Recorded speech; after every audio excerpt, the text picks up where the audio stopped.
Alright guys, welcome back for another video on HAIKYU Fly High, and in this video I'm going to talk about whether I think in my opinion you should be summoning for Oikawa or not, and also his memory, especially now that we know there's this huge update on JP server where they actually removed the position limit.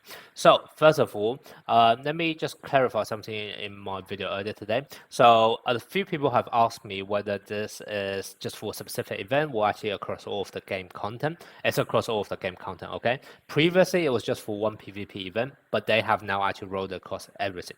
So let me just show you. For example, here I can pick the story mode. I can click on stage. I can click enter, and then you can see here on my team I'll have 4 mid blockers and 2 setters. Okay, this is a story mode. This is not anything. If I just hit enter, and then I will show you how this actually works when you have multiple setters, because that's another question people have asked, and I actually made a mistake in my comment. I have updated the comment now, but obviously if you have read the comment before I updated that, then I just want to show you guys I actually made a mistake there. You can't actually choose who will be the one setting. I'll show you what I mean.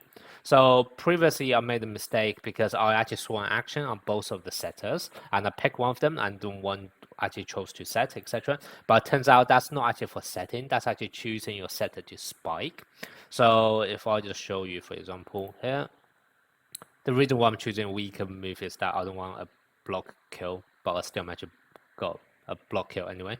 Never mind. Let me just show you again.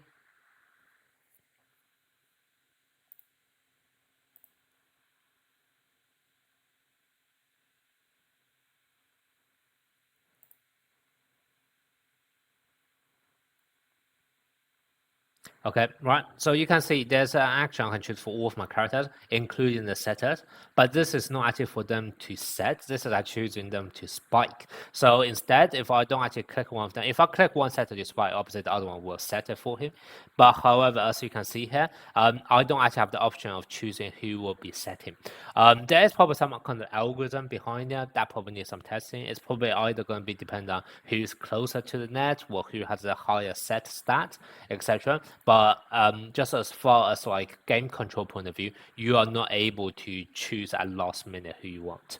Once again, for example here, if I actually choose one of the setters, then obviously the other one will be set for me. But for example, if I choose Kageyama, what you'll see is not Kageyama doing the set, it's actually Kageyama doing the spike, okay? So I just want to clarify that as well, because I did make this mistake in my previous video's comment section. Okay, now let's move on to the main topic, which is whether you should be summoning for Oikawa and also this memory, now that we know this update on the JP side. So previously I did talk about Oikawa is obviously a very good fit for Shiratorizawa team, but at the same time so is Shirabu, and Shirabu can also do a very, very nice job, especially if your Ushijima is already dupe 2, because he can actually increase the reflex of your whole team, which is actually more necessary for Shiratorizawa teams than actually awareness. In terms of the reason why, do check out my Shiratorizawa team build guide, okay? So previously, my own personal plan was that I would summon on the SSR select recruit first to see whether I can actually get Shirabu. And if I do happen to get Shirabu, then I don't actually have to dip in my resources into Oikawa. However, there's a bit of a spanner in the work right now, which is that this select recruit is not going to be out for another week. So whilst I can still wait and pick, for example, Ohira, and then if I lost the 50-50 and then I get Shurabu, that's absolutely fine. So if you are actually being patient, you can definitely wait for that. Personally, I don't know. I'm still thinking whether I want to wait for that or not. I also kind of really want Oikawa now, especially with the update on JP server side. But that's just something I want to bring to attention first, right? If you were previously trying to follow my own plan as well, and actually trying to wait for SSR select recruit, then you have to wait for a whole week longer. Whether you want to do that or not, that's going to be your choice, okay? And by the way, I'll probably talk about this separately when the event is actually out, but for vast majority of you guys who are wanting to build Shiratorizawa team, you should be picking Ohira, okay? Sure, you shouldn't be picking Shirabu. Shirabu would just be nice to have if you lost a 50-50, but Ohira should be your choice for Shiratorizawa team, okay? Now let's talk about the other reason why I also think it's actually going to be a good idea to summon for Oikawa, and that is to do with the fact that JP got this update where they removed the position limit. And there are two things which is going to be really, really important for Oikawa, which I also mentioned in an earlier video, but important things I want to reiterate a few times just so you guys actually bear that in mind. So if I actually take a look at the skills for this, first of all, you have one of the best serve in the game. So with the fact that they have actually removed the position limit on the JP side, what that basically means is that you can put your pinch server to be whatever position. So even if I actually want to swap out my mid blocker for another pinch server, the pinch server doesn't have to be a mid blocker, all right? The pinch server can be of any position, and therefore Oikawa has one of the few probably in my opinion, probably with the strongest serve in the game. As a result, his value as a pinch server is already gonna be very worthwhile for you to actually summon for him. Now his ability to serve is definitely number one in the game if you can actually get him to 6-2, but I know that's super expensive, all right? But even without 6-2, I'll probably argue he is still probably tied in the second place in terms of the second best pinch server in the game. And the other person is going to be Asumia. As for how do you actually want to compare the two, I can tell you Asumia also have a serve ultimate, and he can actually do it twice consecutively, even at 0 dupe. However, the strength of each ultimate, in my opinion, is not actually going to be as strong as what Oikawa is able to provide. Because when Oikawa actually serve, he also increases his own crit damage and also his own crit rate. So even the Oikawa without any dupes can only do his serve ult once, and Mia can do it twice. But the Mia's one is slightly weaker, so depending on how you look at it, all right? Even at 0 dupe, I still think Oikawa is going to be very, very good as a pinch server. Not to mention, if you actually have the resources to 6-dupe him, his value as a pinch server immediately skyrocket. Okay, so that's just something I want to show you guys. And then the other reason, which I think is also going to be a very good reason to summon for Oikawa, is the fact that he actually have loads of abilities to actually buff your team without even doing anything. Now a lot of other setters in this game actually need to be the ones setting the ball in order to actually to actually buff whoever is spiking, but it's a different story for Oikawa. If you actually take a look at his first 3 skills, so the skill which is no surfing, skill number 1, this just get triggered whenever anyone on your side land a critical spike. Okay, so this this shouldn't be critical spike. I think this is wrong. This should be any critical action. I'll need to test this later, but I'm pretty sure this should be any critical action. And then for the second one, this one, whenever he's on the field, your strength of power type player will increase by 20%. Once again, you don't need to set. He can just be on the field to activate this. And then the third thing, you can just increase your player's awareness by flat 10%, once again, without doing anything.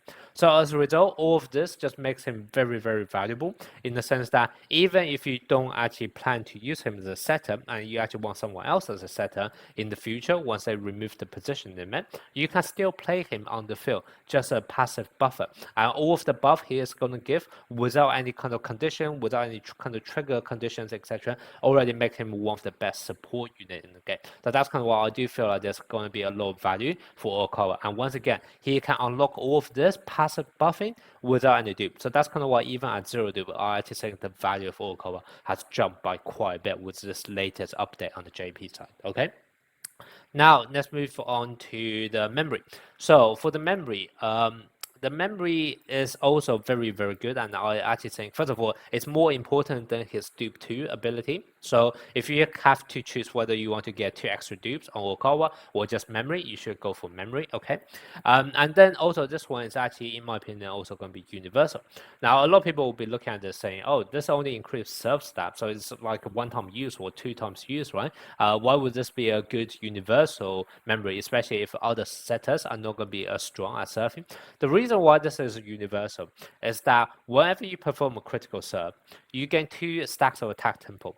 This attack tempo is actually for the whole team. I know here it says the equipper gains 2 stacks of attack tempo, but in reality, let me show you guys in the thing later on, but this is actually for the whole team.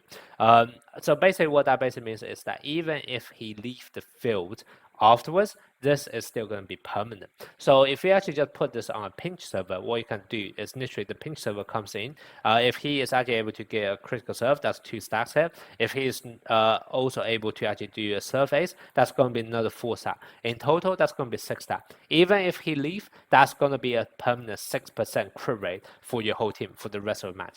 Now, 6% may not sound like a game breaker for a lot of people, but remember, you are literally getting this additional effect without even the person equipping it on the field. So that's kind of why, from that perspective, it's just a very, very nice additional buff that you are able to trigger no matter which setter is actually the one equipping it. As long as he's able to perform over this action, you can enjoy those benefits for the entire match. So that's kind of why it's also universal in my opinion. Okay, now let me show you a quick demo of how this UR memory works and why it's universal. So I'll put this memory on my Kageyama right now.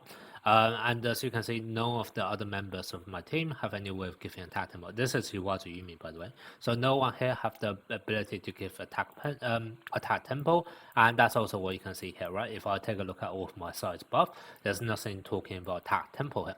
And that's because this can only get triggered, this attack tempo buff only get triggered when I either do a surf ace or a critical surf, okay? So let me try to see whether I can get one off. So that wasn't critical, nor was that a surf ace, which is a bit unfortunate. So let's keep on going. I'm just going to try to quickly win this and see whether I can get lucky with a crit or a surf ace.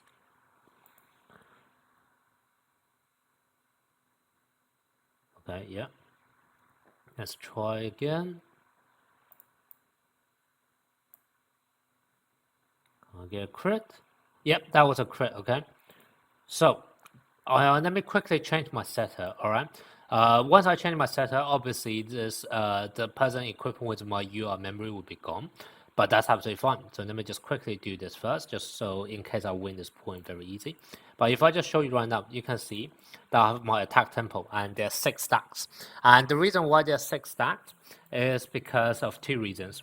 One, I meant to do a critical serve, okay? So this meant to give me 2 stacks, and 2, that was actually a serve ace. They didn't meant to return it, so that's an extra 4 stack. So that in total is 6 stack. So now all of my entire team get a 6% crit rate increase. And as you can see, the person with that memory have actually been subbed out.